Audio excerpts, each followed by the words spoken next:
Hani, I know that you and your teams, like all 2.3 million Palestinians in the Strip, are struggling to get by every day.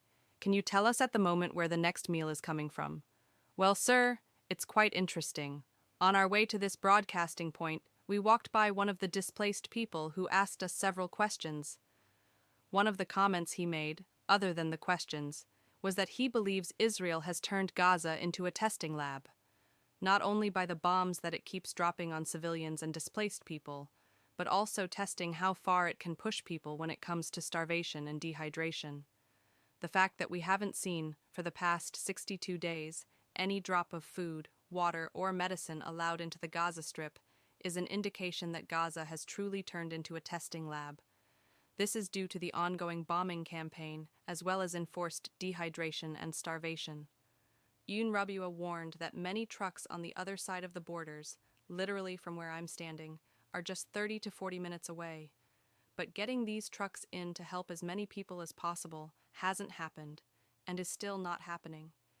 That's because of the ongoing blockade, which is preventing 3,000 trucks carrying life-saving items, water, food, medical supplies, from entering. These are desperately needed by people now on the brink of starvation and famine, which is already quite visible. We also heard from one of the coordinators of a displacement camp nearby, who told us they received news from a local community kitchen. This kitchen, which previously provided meals, said they are reaching the point where it would be very difficult to provide any food as of today. So many of these people here, if not all, will go today without any food, especially children, the elderly, and the vulnerable.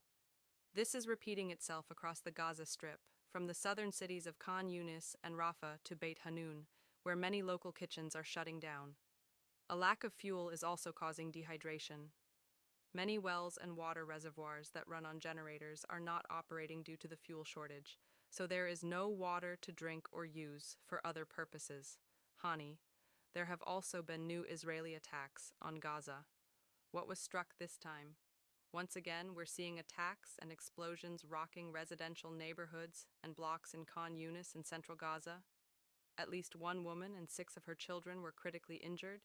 She was transferred to the hospital but later died. That attack happened past midnight in Al-Nabi neighborhood. In a separate attack in Khan Yunis, a father, a mother, and their 2 children, aged 4 and 2, were killed. This is not the first time we've seen 2 or 3 generations of a single family killed in Israeli attacks. Meanwhile, in the central city of Deir al-Balah, there were more attacks on tents. A woman and 5 children were killed, and many others sustained severe injuries from nearby tents. What's even more concerning now is the aftermath. We keep hearing of people dying days or weeks after attacks. Just yesterday, many people passed away due to their wounds and the hospital's inability to provide proper medical care. Doctors are calling this the silent death happening in the background. People arrive at hospitals with severe injuries and burns, but don't receive adequate care due to the lack of medical supplies. Hani Mahmoud reporting from Gaza City. Thank you very much, Hani Mahmoud. Al-Saka joins us now. Sir, you're Oxfam's food security lead in Gaza, and you're also in Gaza City.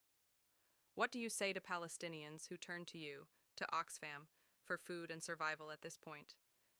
Yeah, thank you for having me. To be honest, the current situation is catastrophic. It has now been 63 days since Israeli authorities imposed a complete blockade.